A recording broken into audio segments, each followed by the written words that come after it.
Welcome to We Never Met, the podcast where I talk to interesting strangers every single week. Today we have... My name is Mikey Kay. I am the voice behind the Miami BBQ Podcast, and I am also the pitmaster at Fire and Smoke Barbecue Company. Yeah. You rattled that off quick. Do you have to say that a lot? No, I don't think so. I don't think I said that. That's just how you introduce yourself. Yeah, that's just I walk up to people on the street like, "Hi, it's slowly becoming more and more of a thing where people ask me like, "Hey, what are you doing?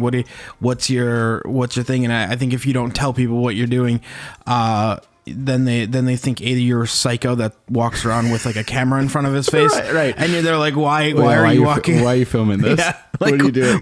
What are you doing?" So you're either that complete psychopath that's walking around with, walking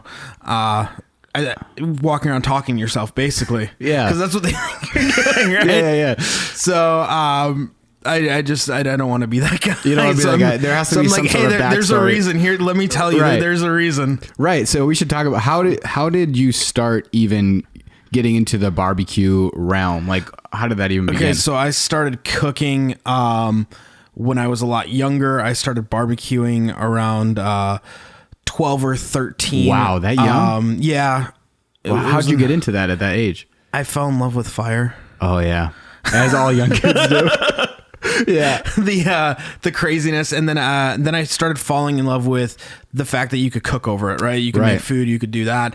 And there was just a different flavor. Yeah. There's just that different flavor that comes off from even as stupid as going down to like making a hot dog tastes completely different from like just that char and everything that you can add to it. Yeah, because like what are the essential, like what makes a barbecue like different than other things? Are there like essential things that make it barbecue rather than something else? So if you barbecue breaks down into I'm gonna break it down into three kind of segments.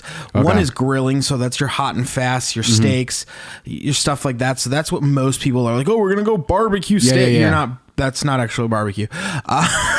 Just so you know. Just so you know. But and then you go down into cold smoking or very, very preservative smoking. So like your bacons, your your ham and stuff like that you get from the grocery store. That stuff's pretty much not always cold smoked, but it's smoked to preserve. Okay. That's what it was the breakdown for. It wasn't a that's how like the method was before we had like awesome refrigerators. Right. They were like, shit, we have to save this. This is a lot of the animal. Yeah. So they would cold smoke it and that would preserve it. And they would be able to hold it at closer to room temperatures and stuff like that without it going bad. Oh, that makes sense. And then losing all that meat. Yeah. And then you have barbecue, which is like your low and slow smoking barbecue. So anything that's going between about 200 to 350. Right. Okay. In those long ranges. So when that traditional barbecue was kind of created, it was created out of a necessity. They were giving poor people poor shitty cuts of meat, and that's all they could really afford. So they were like, how do we make this taste better? This sucks. Fucking horrible. They kind of changed it into that sense. They took briskets and they cooked them low and slow and allowed that fat to really render, and almost they use the smoke as like almost like a braising process. Okay. For people that cook and stuff like that. You braise not good cuts of meat to make them flavorful and fall apart and taste good. So they did the same thing. They just used smoke. So then they cooked at a much, much lower temperature to make their lives a little bit easier. Yeah. So from when you were a kid and you started kind of dipping your toes in, what was like the first things that you tried to barbecue? I started with chicken, which, chicken's like everyone has a love-hate relationship with chicken because either it's drier than shoe leather or it's not good. It lacks flavor. Right. But I think the cool thing for me with starting with chicken is it taught me how to infuse flavors. Okay. Yeah. Into something that has no flavor. Right. You know, that's why everyone always goes, oh, it tastes like chicken. The reason people say it tastes like chicken is because they don't know what it tastes like. Because chicken has no flavor whatsoever. No one's ever like, dude, this chicken, you don't need to put any seasoning on it. This is the best chicken ever. Dude, it has no flavor. Chicken doesn't have flavor. Especially with how we raise them now. They really have absolutely no flavor. Yeah. So what did you put initially? Like, was it a trial and error process? Yes. Big time. Yeah. So what did you put like at first? What were you like? I kind of started playing with store-bought rubs, store-bought seasonings, and then I started going, I wish this seasoning and that seasoning married, and this seasoning had more of this or this. And that's when it was like, oh wait, I can do this myself with a coffee grinder. Oh, and that's how you started doing it? So we got a shitty coffee grinder, and basically like, one of those $9 ones that you get at CVS. Exactly. The easy ones, so you don't have to worry about it. Yeah. But we got one of those, and then we started putting, different spices into it and started playing with it. And then of course I've made so many rubs that I don't even remember how to recreate. Right. Yeah. Cause it's just like a one-off thing. Here's this, here's that. And then people are like, that's phenomenal. How'd you do it? And I'm like, ooh, I should have recorded myself doing this. Probably should have wrote that down. Yeah. I've gotten better over the years. Yeah. I now have a journal that I kind of while creating new processes. Sure. Start jotting stuff now. Down. I also the iPhone works phenomenal for that. Oh, okay. Because if you you just like kind of say stuff into the notes. Yeah. So I'll just tap it and like be like 2 teaspoons of black pepper, I don't. Sorry guys, I don't do teaspoons. I weigh everything out now. It's all ounces. And oh really? Well, yeah, because when you start scaling, teaspoons are hard to kind of figure out mathematically. But if I know I have, out of 100, out of a pound, I have 4 ounces of black pepper. Sure. I can scale to wherever, that wherever makes sense. I want, which is a different problem that most backyard cooks have. They don't have that problem because they don't have to figure out how to make 50 pounds of rub for the week. Right. Was it the chicken that you were like, you put this rub on and then all of a sudden you were like, wow, this is cool. Like I can do this. Like this tastes actually way better than I thought. It was the kind of turning point was, I think I was like 18-ish. Yeah. And, I had friends come over and we were hanging out, and I grilled chicken and made some other stuff, and they were like, dude, this is really good. And that was like when somebody else like start like, not like family, because like family's always going to be really nice to you. Yeah. They're going to be like, oh, this is great. Yeah, they're like, this is horrible. Like, how many of you guys have gone to like family events and be like, this is fantastic, my aunt makes the best, and you're like, no, she doesn't. No, this isn't world famous. No way. Everyone has an aunt that is making something world famous, right? But it's when people started like commenting, being like, I really like your food. Yeah. And then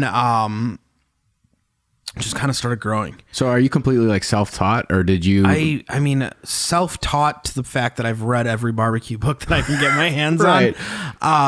I've since then, in the last probably 5 or 6 years, I've taken a couple barbecue classes. Okay. I've taught a couple barbecue classes. I teach some barbecue classes. I'm still teaching barbecue classes. Yeah.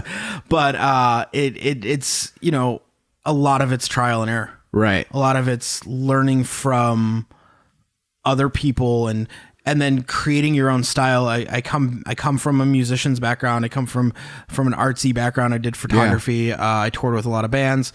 And the weird thing is, like, when you look at people's styles, like the reason you get a style is because you stole something from somebody, and you stole something from that guy, and you stole something from that guy, made it your own, and then you made it your own style. I mean, the best quote I've ever heard is, all the original music was written by people that wore wigs and are dead already. You know what I mean? Like they're gone. Yeah. All the original music's been written. Like there's no one's gonna find a note that nobody's ever heard. Right. It's just not gonna happen. Same thing with like, I started this whole YouTube thing, and I'm starting to do recipes, and like, I was saying to my wife and my business partner, I'm like, I'm trying to figure out recipes that like nobody's done, and they're like, good luck, it's not gonna fucking happen. That's why try your whole life to do that. Exactly. That's why like I feel like a lot of cookbooks are repetitive. Right. When people are like, oh, I'm gonna do a cookbook. Yeah, you have an original idea for a cookbook that hasn't been done by 50 other. You flip through all the pages, they're all pretty much the same. It's like, dude, I don't know how many times I've read, this is the best burger of my life, and it's like, okay, cool. But the last cookbook said the last cookbook said the exact same thing. Someone's lying. Someone's lying here. Someone's lying here. So you toured with a bunch of musicians? Like, so I did. How long were you doing that for? I toured from the time I was 18 till about 22. What do you play? I do play bass, but I was touring as a tour manager. Okay. A merch guy. I toured as a photographer for a little bit. What bands? Like nobody big. No? Was it fun? Did you like it though? Oh, I had a great time. Yeah. Great time. Nobody big. No. What do you have any like funny stories from going around and touring and like or anything that has happened that's been because I feel like there's always if you're touring around like that, there's always weird stuff that happens or like funny things. There's like, a ton. I mean, yeah. Because there was something about didn't you stay at someone's house that was like related to someone famous or something like that? I've stayed at a couple famous people, couple famous relatives' houses. And then one of the cool stories was one of our really, really good friends in Omaha, Nebraska. Oh, she let the whole tour package stay there. She's a genuinely an amazing human, and she let us all stay there. And our guitarist at the time decided that the one bathroom that we were all allowed to use, he was going to take a 45-minute shower and be the first person to do that. Yeah, and there was no fucking hot water for me. And there was I think there was 18 of us on that tour. 18 people. So there was 17 quite annoyed humans. Yeah, I bet. Jeez, you never think of like so many people. Like it's such a production to go tour and stuff and do that. It is. It's an insane production. Yeah. And the other thing that you kind of look at is there's no money. Yeah. Like there is so much money, but at the same time, like all the cuts are so small. Right. And you're like, oh, this dude's making so much money. No, the only reason this dude's making so much money is because there's 4 million of you here. Right, exactly. Yeah. Like if there was not 4 million people, like they're making pennies on the dollar. Right. Yeah. What did that so when did you stop doing that? I stopped doing that when I was 22. Okay. And I went to hair school. Oh, really? So I went to hair school and got into cosmetology. I've been in that industry for 8 years. 8 years, I think will be. Wow. So do you still do that too? I still have a few select clients that I keep. But cooking is becoming the main. Yeah. So wait, what led you to doing hair and stuff in cosmetology? You know what? I had a lot of friends from the music industry that went to cosmetology. Yeah. So I kind of was like, hey, you guys are doing it. It sounds like fun. It looked like fun. It's a creative outlet that could be a lot of fun. Right. In retrospect and looking back, I mean, I probably should have gone to culinary school. Yeah. But well, hindsight's 2020. You know, hindsight's always 2020, right? But it wasn't really like, I talked to a lot of chefs and they're like, dude, you don't need culinary school. Right. And that's not saying that people that go to culinary school are bad, because I'm sure there's people already going to yell at me for this. But sometimes you there's people that don't go to acting school that are famous actors. You know what I mean? Yep, it doesn't. There's no direct road to anywhere besides being like a brain surgeon. Like I really want you to go to school. Yeah. Please go to school. Anything like that for sure. Go to school. But in the more creative fields, it's like there's no direct path. You can pretty much do whatever you want as long as you end up with where you want to be, and as long as you kind of have you're willing to learn from failure, right? And you're willing to make next steps. If you're willing to like apply yourself and you care, you know what I mean? Like, yeah, exactly. Yeah. Otherwise, and now with like shit, there's so much information on the internet, right? Yeah, like everywhere. It's insane. Yeah. You can get a degree on YouTube. Yeah. So when did you decide to take it more serious? Like when did you decide to take barbecuing and like cooking more seriously? So we the Miami BBQ Podcast started in 2014. Okay.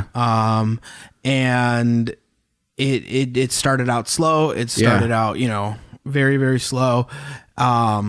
Trying to get guests, trying to get people to actually contact me. What was that like? Was that hard to find people? Yeah. It wasn't. Right. It was hard. Like, I mean, I sold it in the sense of like, hey, come on the show. It's a fantastic, here you go. And people are like, who, what, huh? Yeah. You're doing what? Especially in 2014. Like, right. Yeah. Podcasting was not as big as it is now. Yeah. I think a lot more people now recognize the power of it, right? Right, yeah. And I kind of started my podcast out of not a necessity, but a want. Yeah. Right? I was like, I want barbecue podcasts that actually talk about barbecue. Right, about the subject matter. But just talk to people. Right. Because a couple of the barbecue shows were just very laid out, like, I'm going to ask you the same questions that I asked the guy last week. And, right. blah, blah, blah. And yeah, of course, mine kind of started that way. Right. Because I didn't know what the hell I was doing. Yeah. And then I just slowly just started going into kind of where we're at today, which is just basically an hour-long barbecue chat with somebody from around the world. Yeah. Is that hard to? Well, obviously it's not hard now, but at the beginning. So, what guests were you getting at the beginning? Anyone that would come on. Anybody that would do it. Anyone. What would you ask? Like, what is your? We'd start with like just the simple, like, what are you cooking on? Like, blah blah blah. And now in that, not every episode is that even touched on. You know what I mean? It's right. Because some people it's like chatting. Meat distributors and like people that's so cool though. Like, how do you even find people? Do they come to you now? Is that at that point? We do get a decent amount of people that come to us, which is pretty cool. Yeah. It's always cool when I'm like, I didn't reach out to this person. Right. How'd they find? Yeah. But it just slowly starts to grow, and like we've gotten to team up with a couple different companies that have kind of gotten our name out there a little bit more. And then the other thing is we meet people at their events and we talk. Sure. We talk and we network, and I think that's just the important part is being social off the internet. Right. Yeah. Because I think, how do you think the podcast and like creating that blog and that website has helped you in like the barbecue realm? Like, it's opened my eyes to so many people that cook. Right. And how big it is. Because like you're on what, like episode 140 or over that at this point? I think we're over 140. Yeah. Yeah. I was so we record and then obviously release at a later date. Yeah. And I think I put up in the can where we're actually we're recorded through May already. Oh wow. So yeah. We have all our episodes recorded through May. So anyone that talks to me from then on we're looking at June, July, right? Stuff like that. We are a once a week podcast, which everyone's like, dude, do twice a week then. So like, whatever. Yeah. And I'm like, yeah, no. Yeah. Editing an hour-long podcast twice a week is it's not even that. It's getting people to talk to you for that many, and that's still having other things to do in life. Cause, right. That's what most people don't understand. It's like, they're like, I got to do this. I got to do that. You can get more people. Yeah. Yeah, I can. I at one point I was doing 3 to 4 like a week. And then the wife was like, hey, you sit in the office. You got a family enough. Like, come downstairs, hang out. Yeah. And then it is where it's like, friends are like, hey, let's do this on Wednesday. And it's like, I can't. Yeah. I got to go sit upstairs and talk to somebody from Australia. Yeah. And they're like, what? Like they don't, they don't get it. But it's like, okay. And then eventually they stop asking you to come hang out. Right. So has it taught you kind of the balance of like, no, you know what? I didn't teach myself the balance. Amanda took over the booking. Oh, okay. So she's in control. She controls the booking. Yeah. Well, that's a good way to do it too. So the balance is right is there. in her hands. Yeah. When she's like, well, you can do next week. Yeah.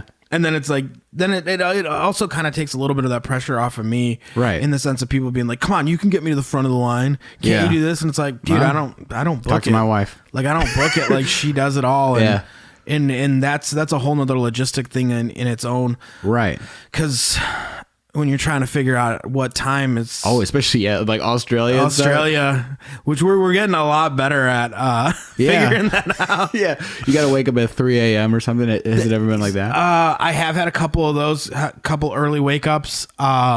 We did. I talked to a couple people in,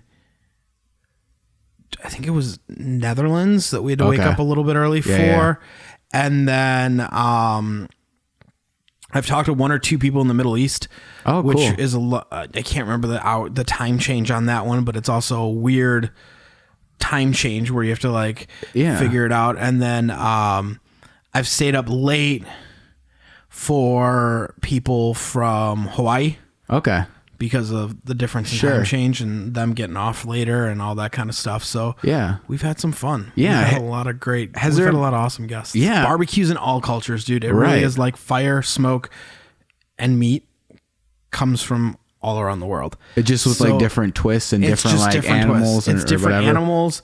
But it's the same concept. It's cooking them low and slow so that they baste basically in their own fat, right, and then become delicious. Yeah, and I think along with me, a lot of people don't assume like to me barbecuing is such a I at least think of it as like such an American thing to do. You know what I mean? And it's not. It's like an international thing. It's an international thing, but if you look at American style barbecue, yeah, people all over the world want to recreate that. Yeah. I feel like barbecue, like what we know as barbecue here in America, yeah, it's becoming the American food. Like it's becoming American cuisine. Yeah. Because when you think like when you're like, oh, it's American food, what do you really think of?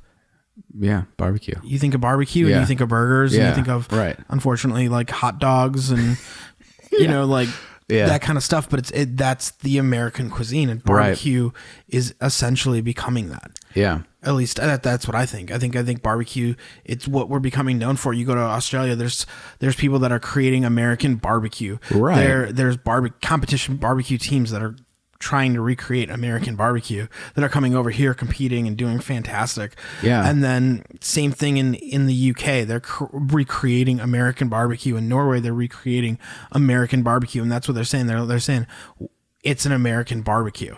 Right. Because it's like a style, it's type. It's like a different type of cooking, and it's all hardwood smoking and all that kind of stuff that's where we coast our flavors from. But the cool thing about the world doing it is Australia has different hardwood than Central Illinois has. Yeah. Right. So the flavor's going to be a little bit different. Right. But that's the cool part is you're still bringing something, you're the flavor profile of like what you would know. Right. Into your food, but you're cooking it in a style that somebody else is teaching you. So I just think it's such a cool, almost like collaboration of the world. Right. You know, I think Anthony Bourdain said it, you can't solve all the world problems with barbecue, but it's a good place to start. Yeah. Yeah. Yeah. Because it is such a massive thing. You know, you usually think of barbecue as like a sort of a niche thing, but it's like, there's so many things that go into it. There's so many, like, I know you talked to, like a guy who owned a ranch who like has like specific cuts of beef that he only sells like that kind of beef. Yeah. It was called like Wagyu. Is that what it is? Yeah. There's different grades of beef. If you break it down, the American Beef Association, I guess not the American Beef Association, but USDA only grades up to prime, right? Okay. So no Wagyu meat in the United States is actually graded properly if it's grown here and it's raised here and all that. Sure. It's kind of weird. They haven't caught up basically with grading. So it's higher than prime. It's higher than prime, yeah. But it's just there's nothing there. And if you go with a traditional Wagyu, it's actually the steer is a Wagyu. So it has to be full blood from Japan.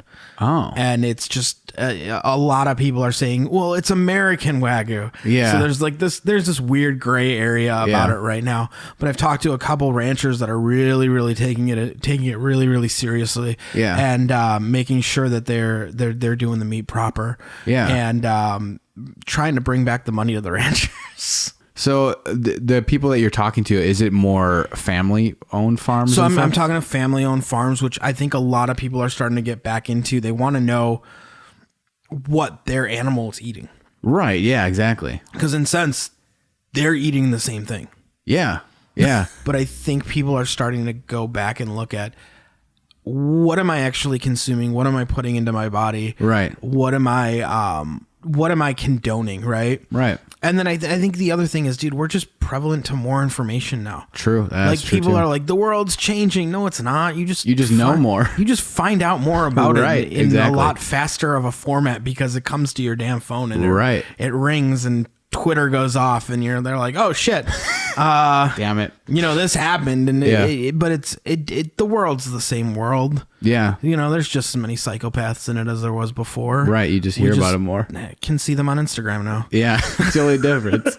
Yeah, so are you seeing that change though? Like even with your company, like as far as like the meats that you're getting and stuff like that, are you seeing the change in what people are looking for? Absolutely. But I'm also like a psychopath when it comes to like picking out meat. Oh, are you? Oh yeah. Like it has to be a certain grade for me to use it. It has to be, a certain feel. I hand pick all of our briskets, which I know anyone that's in a huge barbecue restaurant, I understand that becomes strongly difficult once you become a certain level, but we're still low and still small enough that I can hand pick all my briskets. We do a house smoked bacon. I hand pick all the pork bellies to make sure that they're a certain thickness before I start. Right. They have a feel to me that I know is going to produce a good bacon. My pork shoulders, I'm always looking. I go to the packing house. I go through probably 20 pork shoulders before I find one that I want. You know what I mean? So I make sure that the product that I'm getting is really just an amazing product to start with, because I know that if I start with something really, really amazing, the end result's going to be a lot better. Right. Like, I just want to make sure that everything I serve you is something I'd want to eat. So that's what I'm always looking for. Yeah. And that's what I was going to ask you, as far as like the development of the menu and like picking things to, how did you even like begin to start? Because I mean, based on what we've been talking about, you have experimented and made a lot of stuff. So like, how do you condense that to what you want to serve to the public? We're with Fire and Smoke Barbecue Company. We are a traditional barbecue. We're a catering company. We do pop-ups and stuff like that. So we don't actually have a brick and mortar location that you can come into. We have a commercial kitchen that we cook out of. Yeah. As far as you coming to a brick and mortar, sitting down with your family, we don't have that quite yet. Right. It's a goal. It's in the works. But if anyone has $500,000 out there and wants to give it to me, let me know. I'll give you my email address and just Venmo it. Yeah. We'll be starting in a month then. Yeah. And I'll actually wait the 72 hours on that transfer. I won't pay the quarter. Just in case. Just in case. Yeah. It's one of those things where I looked at true barbecue, and it's difficult to get in the area that we're in. Yeah. And when I say true barbecue, I mean we don't use any gas assist. We don't use we don't use any electricity. We just use wood and fire. And I know there are some health regulation laws for some places out there that are like, listen, we have to have the gas assist. Health department will not allow us not to. Oh, really? Totally understand. Yeah, like LA is a big one. LA, if you're a barbecue restaurant, you're using a gas assist, you have to. What is that? So it's like a law. So basically what it is like, if God forbid your wood was starting to burn out. Okay. And nobody threw anything more in there to reignite a fire to keep going. If the temperature dips to like 200 degrees, the gas kicks on and heats the cooker. Oh, okay. Right. So then you never go into a danger zone of food temperatures. I got you. Which is why, true pitmasters come out to it's a pitmaster. The reason it's called the pitmaster is because he's tending a pit, a fire. I talk very strongly about this is people that use a lot of electronics, like pellet cookers, and they call themselves a pitmaster. Dude, you're full of shit. Like 110%, because you turn a knob. If I wanted to cook that way, my oven does it too. Yeah, and I don't call myself a French chef. I don't either. Although I should. You know what now. I mean? Like I can literally make you a French peasant dish that doesn't make me a award-winning French chef, right? Whether it tastes fantastic or not, right? And not to discredit any French chefs that are amazing out there and cooking on doing all that stuff, but it's like there's just too much technology there, right? You turned a button, and it's like, what happens if that stupid little thing doesn't feed the pellets that you're giving it? Well, you're dead in the water. Yeah, because you don't know how to do it. Yeah, because you can't without that light anything else up. Yeah, like you can't do anything in that cooker. Right. So I just believe in fire and wood. Yeah, some lump charcoal. Yeah, good. Okay, you know what I mean? Yeah. So what gets you to that level? Like, what makes you a pitmaster? Is there like a certain? Is it like this is going to sound like it's really stupid if it's not, but is there like a qualification thing? I don't know that there's a qualification, but it's a learning how to tend your fire and learning how to keep a fire going at 225 evenly. You know what I mean? Throughout that whole cooker. Yeah. How is that possible?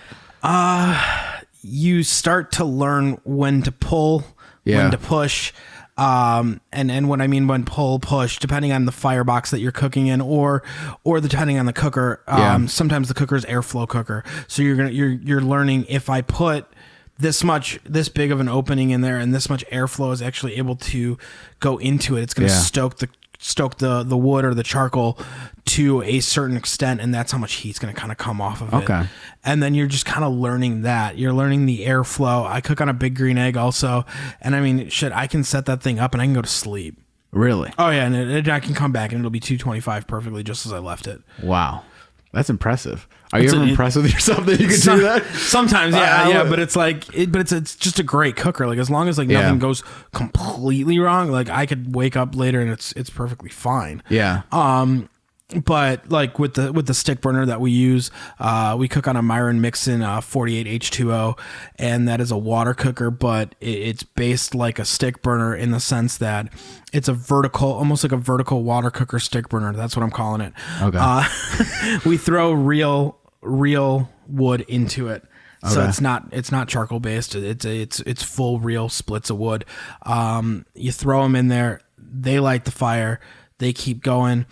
There's a huge water pan above it that it basically hits, and then the smoke rolls around it, hits the meat, and then goes out the top. The water pan does two things. It works as a heat sink, so that obviously the heat doesn't go directly onto the meat. Yeah. And then it also locks in moisture in the chamber. Yeah. And then the third thing that most people don't think about, it also is a retention pan into the retention of the heat. Yeah. A lot of times when you open that cooker to see what your meat's doing or add something, we cook on one cooker. So if I'm making a bunch of different things, there are times to do the cooking process that I do have to open it. Okay. Because I got to throw, maybe I got to throw 6 slabs of ribs on it too, and stuff like that. And the pork shoulders have already been going because they cook for different times. Sure.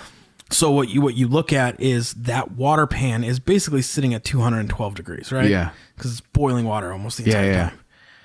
So when I open those doors, heat goes out, it displaces, it gets colder in the chamber, right? Right. I close the doors. Well, my bounce back is almost immediate because that water, it's already given off 212 degrees. Sure, yeah. So it's fantastic. Yeah. So I don't have, like, especially in colder temperatures, I don't have that long recovery time, which draws out cooking times, because the more you open it, the more heat that you disperse and you lose. So the temperatures of your meat kind of stop cranking up. Yeah. So that water pan really does, it works wonders. Yeah.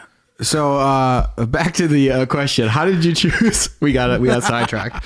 But so how did you choose, like, what you wanted to? Oh, put on the menu. Yeah. Okay, yeah. So besides us going down a different squirrel hole, it's always gonna happen. It's traditional barbecue. You know what I mean? So we do pulled pork sandwiches. We do pulled chicken. We do brisket. We do burnt ends. We do ribs. I do put lamb on my menu because I love lamb. Yeah. And that's a big Australian thing. So to all my Australian friends out there, thank you guys for getting me on lamb. I've always been a fan of it, but it's a smoked lamb, and smoking lamb shoulders is always like just so much fun. Yeah. I kind of layered it that way where I was like, I want to just have a good barbecue menu and I don't have to go off a region. I think regions are bullshit.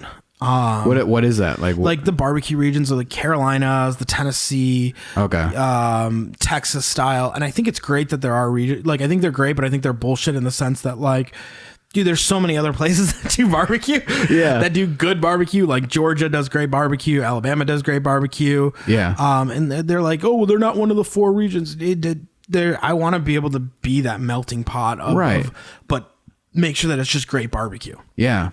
Yeah. You know what I mean? I am a firm believer, and if it's good enough barbecue, it doesn't need sauce.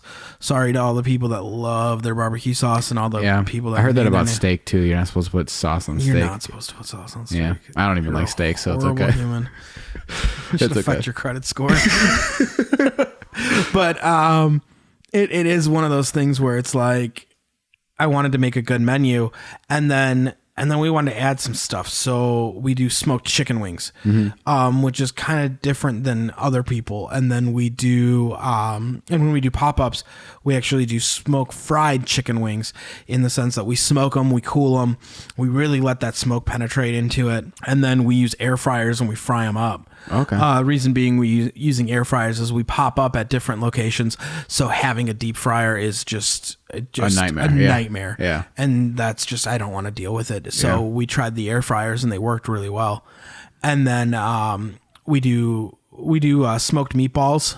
We do smoked deviled eggs on our appetizer menu. Really? Yeah. So what we do is we smoke the egg and then peel it, put it back on the cooker for about 15 minutes, let that smoke really get into it, and then make the smoked deviled eggs out of it, and it works out fantastic. Wow. Yeah. So we do have some new school kind of stuff that like traditional barbecue places probably wouldn't, like traditional old school ones wouldn't really put on it. We wanted to give people a lot of options that, you know, that don't necessarily know it. We also do we do a smoked mac and cheese, which most people just make regular mac and cheese. Yeah, that's a shame. You gotta smoke it. You gotta smoke it. It's just so much better. So what was like the initial? How did the idea for the catering and like business come about? First of all, the business came about with as the podcast grew, we started getting more opportunities to go places. Yeah, I started teaching some cooking classes. I started I took a ton of them and then started teaching them, and then we started doing more events. We started doing Big Green Egg Fests and stuff like that. Sure. And more and more people were, you know, enjoying the cooking, and they were enjoying it, and they were like, "Oh, well, where are you a chef at?" That's like one of my biggest questions. They go, "Oh, so where are you a chef?" Like I get asked three things. I get, what tattoo shop do you work at? Yep. Are you a chef or are you a hairdresser? Or are you a musician? Sometimes the hairdresser gets thrown in there, very rarely, but it's musician, chef, or tattoo artist. Yeah. Like I mean, I'll be driving down the street and I've had people like roll their windows down and they're like, "What tattoo shop do you work at, bro?" And I'm like, "I don't." Try to get one. Yeah, like I don't work at any. And they're like, "Huh?" Yeah, but I have a job. Like, yeah. And that's like that's really the thing that I kind of looked at. I'm like, dude, I always get asked if I'm a chef. It's kind of weird.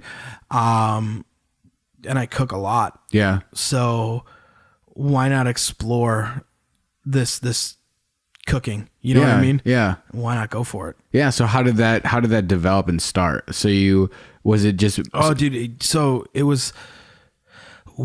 I wanted to start the company. I think it was we're in 2019 now, right? So we started in 2018. We wanted to start at the beginning of 2018. Like I wanted to open the beginning of 2018, and it didn't happen. Okay. There's just so many like rules, regulations, and things you got to kind of jump through to make it happen. And then I didn't have all the money. Yeah. You know what I mean? Yeah. So, it was trying to figure all that stuff out. Right.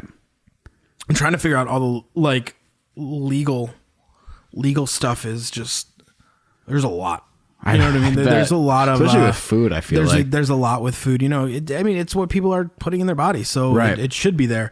There's some terrifying restaurants out there, but, I've worked in some of them. But it's really just like trying to figure it out and trying to put it all together. And we're based out of Elgin, Illinois, and Illinois just is not a business friendly state. Yeah. They really kind of give you some hoops to jump through. Yeah. And that's why it took longer than expected. I think everything takes longer than it expects. Right. Or at least it should, right? Yeah, it should, for sure. If it was so easy, everyone else would be doing it, right? Or everyone, especially with food. Everyone else would be just poisoning people. Well, I mean, like there's this new thing, and I can't remember the name of it. It's some new app that's available in Chicago, which is actually like somehow certifying home cooks to sell food through it, which is very, very interesting. Yeah. So they're basically just cooking plates out of their own, kitchens and selling them out the front door. Really? And then people like they go on there and like I think they go on and like advertise and like say like, hey, I'm doing this for X amount of dollars or whatever. Right. And then and I can't remember the name of it, but I'm sure if you Google search it, somebody will find it. Yeah. Yeah. Wow. But it's very interesting that it's becoming this different process. I think people are looking for something new with food. Yeah. I think they're getting, a lot of people are sick of going out to different restaurants. Yeah. And I think there's a lot of breweries popping up and there's a lot of distilleries popping up. And I think the pop-up is becoming a really, really cool way for people to explore food. Because they're going to their favorite bar and, you know, some crazy person like me pops up and I'm like, hey, you want to buy food? And they're like, what? And I'm like, do you want to buy food? Like, they're like, well, yeah, kind of now. So it's like, but it's becoming like these mobile, like, I think because food trucks were really big, right? And I think at some places they still really are big. But like in a place in like Chicago, dude, big ass restaurants lobby against that shit. Yeah. And they don't want food trucks because every dollar that somebody spends at your food truck, they don't spend there. And they don't go and sit down and do that. So I think it's very difficult for food trucks to get permits. It's very difficult for them to get around all these health laws and all this stuff, right. and the amount of money that it all costs. Like, I don't think people quite understand how much it costs me to put $7 of food on your plate. Right. Yeah. You know what I mean? Yeah. You know, everyone's like, oh, do the restaurant industry, you're going to make a ton of money. Yeah. I don't know what restaurant industry you went to, but we don't all run our restaurant like Ruth Chris. Right. So, you know, we're not a giant corporation. Yeah, exactly. What has been the coolest moment with the restaurant so far and the pop-ups and things like that? So, the coolest moment, and I've told this to a couple people. I think the coolest moment really was we did a pop-up at Roaring Table, and this one gentleman came up and he's like, oh, I think I'm going to order some stuff. And he's like, and he looks at me, he's like, what's the best thing on the menu? And I'm like, dude, I don't know. None of it. Cooked it all today. Yeah. Like, I don't want to eat any of it. No, but that's kidding. I love our food.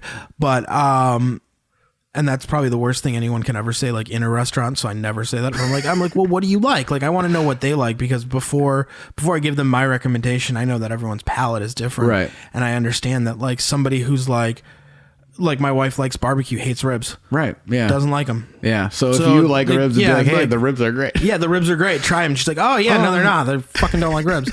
And it's a messy thing to her, so she just doesn't enjoy doing it. Right. So it's one of those things where I'm like, well, what do you like? And he's like, well, I like ribs, but I really like pulled pork. And I'm like, awesome. How often do you get ribs? Yeah. Because like I could kind of see him being like, I really like ribs, but I'm just scared to try yours. Right. I'm like, well, how often do you get ribs? He's like, almost never. I go, then I would go with the ribs because it's an opportunity. And he's like, awesome, cool, I'll get the ribs. And so he got an order of ribs from us and an order of mac and cheese and a couple other things. And he kind of came back after probably like 20 minutes or whatever. And he's like, man, I just want to tell you, he's like, those are the worst ribs I've ever had. And I'm like, wait, what? Seriously?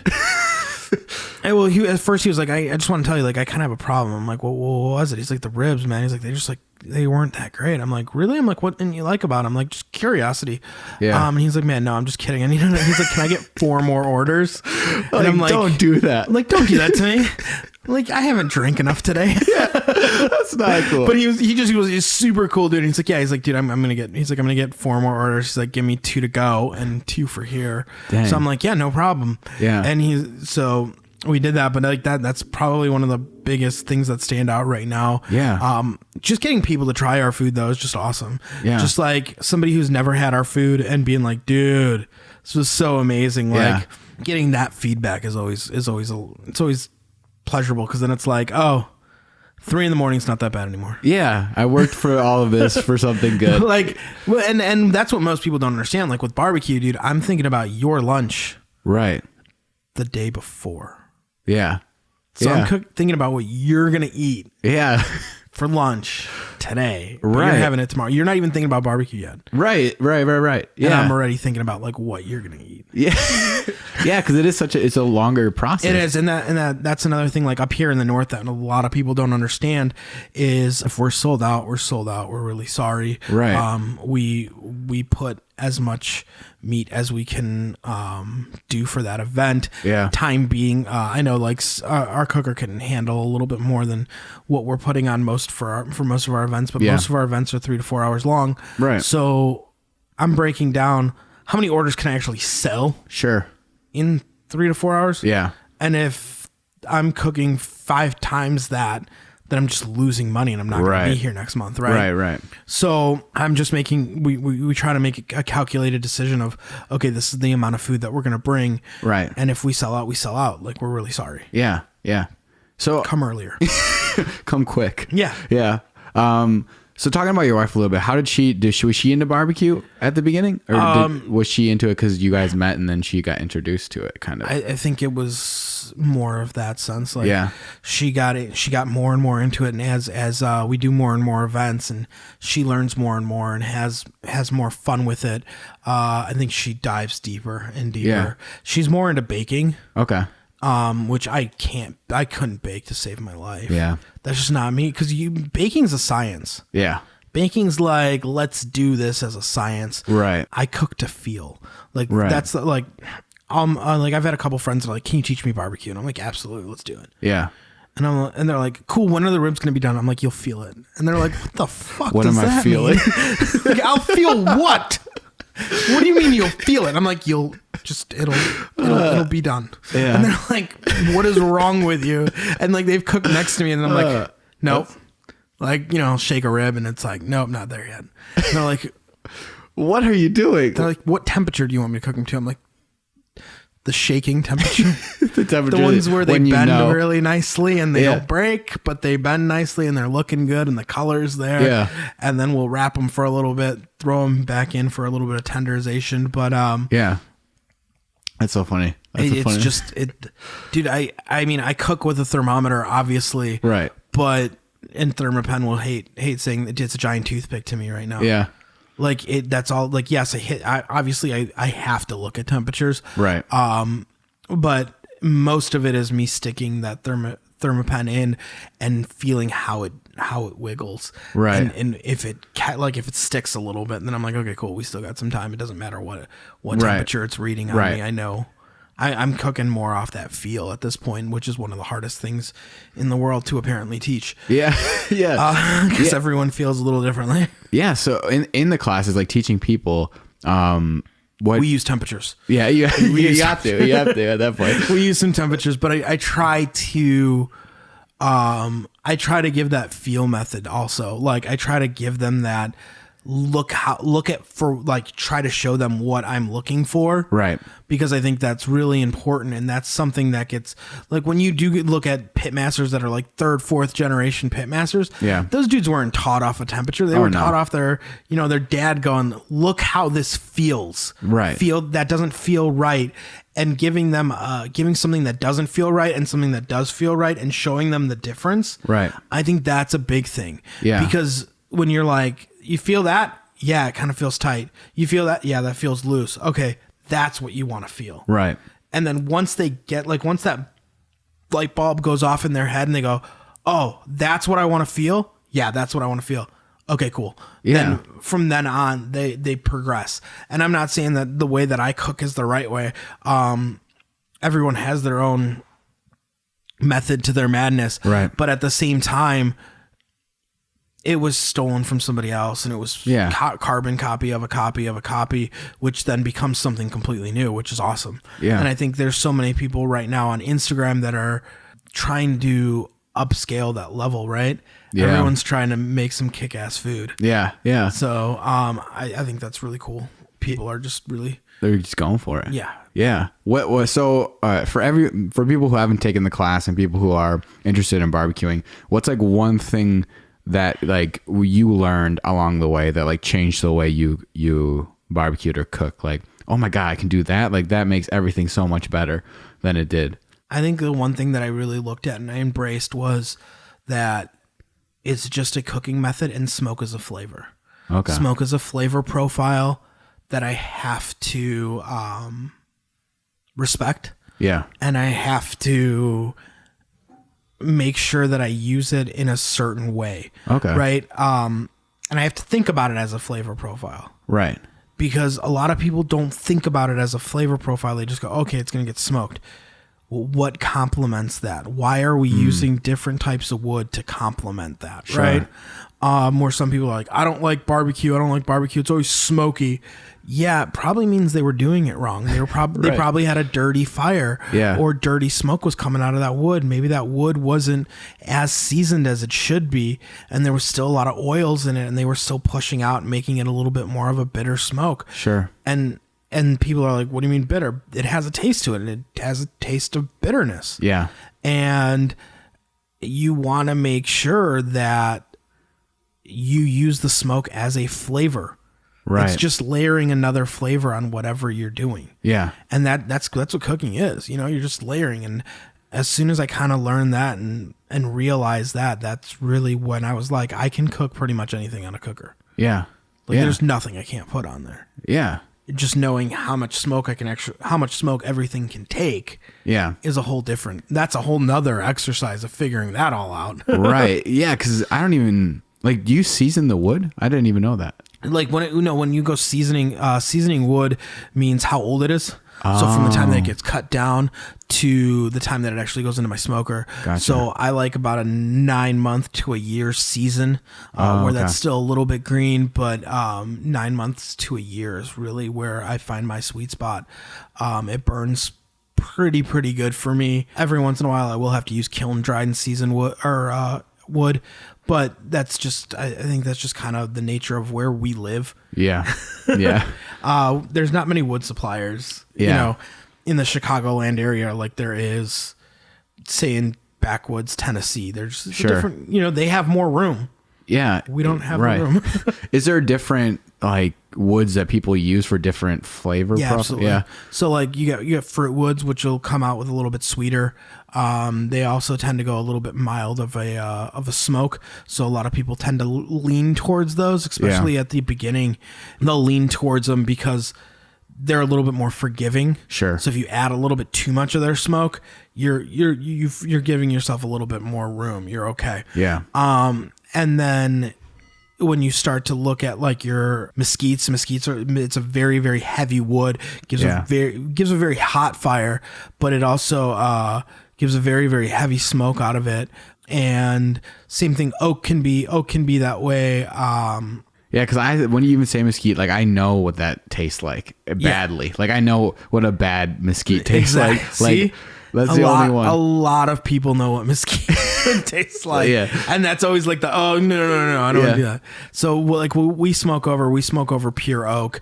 And it's still a hot enough fire for me, and it's still a heavy enough smoke for me to use. Yeah. To not to just not overpower it. Yeah. But give me enough smoke to where I enjoy it, and I think my customers enjoy it also, because obviously we're selling food. Right. Otherwise that would be a problem. Right. Yeah. Are you guys doing any pop-ups anywhere? So if you go on our website at fireandsmokebbq.com, you can see all of our events. Okay. So all of our pop-ups, we're going to be at a couple different farmers markets this summer. Oh, cool. So we'll be selling our home smoked bacon. We will have a rub line that's coming out for Fire and Smoke, which is basically our house rub that we're going to allow people to purchase from us. And so we'll be doing that. We'll be at Tighthead Brewing. I'm sure we'll be back at Twisted Path up here in Milwaukee. We will be at Roaring Table, which is another strong relationship that we have. Only Child, Metal Monkey, just to list just a couple of those. Yeah.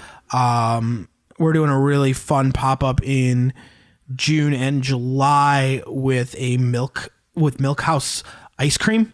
Oh, cool. So they're a local ice cream place down by Elgin. They do their own ice cream. So we're going to do a collab with them and do a barbecue ice cream. And then we're going to do 3 barbecue ice creams. We're doing 3 pop-ups with them this summer. So that's cool. Each pop-up will have its own different ice cream blend. Wow. So we're looking from anywhere from like cold smoke and milk to making it like a smoky ice cream flavor to candy smoking pecans.